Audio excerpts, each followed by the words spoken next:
59 मुलं आज इस्रोला जात आहेत आणि जवळपास 9500 मुलांच्या मधून 59 विद्यार्थ्यांची निवड झालेली आहे। हे Thiruvananthapuram, Kanyakumari, rocket launching station अशा सर्व ठिकाणी ही मुलं 5 दिवसाचा दौरा त्या ठिकाणी ही मुलं करणार आहेत। आणि जिल्हा परिषदेची शाळेतली मुलं या इस्रोच्या दौऱ्यामध्ये मिशन भरारी या दौऱ्यामध्ये त्यांची निवड होणं हे खरं म्हणजे अतिशय आनंदाची बाब आहे। आणि खरं म्हणजे अगदी अब्दुल कलामजी असतील, महात्मा गांधीजी असतील, संत गाडगेबाबा असतील, हे नेहमी म्हणायचे की ग्रामीण भागात खरा भारत आहे।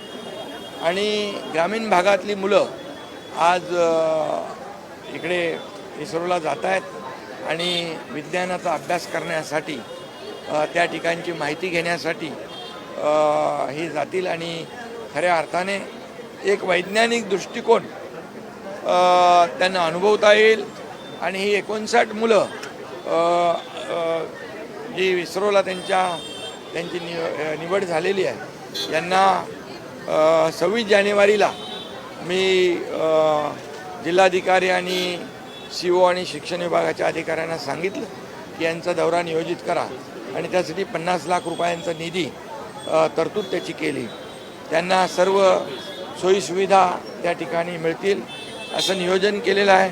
कुठे पैसे कमी पडणार नाहीत अशा प्रकारच्या सूचना देखील मी दिलेल्या आहेत। ही मुलं अभ्यास दौऱ्याहून परत आल्यानंतर इतर जी आपली जिल्हा परिषदेतल्या शाळांमधली मुलं आहेत त्यांना देखील हे मुलं नी काय अनुभव घेतला याचा विस्तृत माहिती आपल्या या जिल्हा परिषदेतल्या शाळांच्या मुलांना मिळेल।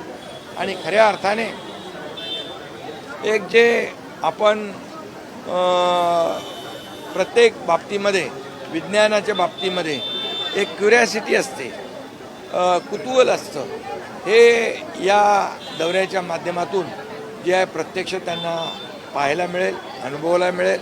आणि म्हणून हा दौरा मिशन भरारी हा यशस्वी होईल। जिल्हा परिषद शाळेतली मुलं या ठिकाणी माहिती घेऊन येतील आणि त्यांना देखील जग काय आहे हे याचा अनुभव घेता येईल। म्हणून मी त्या सर्व मुलांना 59 मुलांना शुभेच्छा देतो, त्यांच्या पालकांनाही शुभेच्छा देतो, विद्यार्थ्यांनाही शुभेच्छा देतो।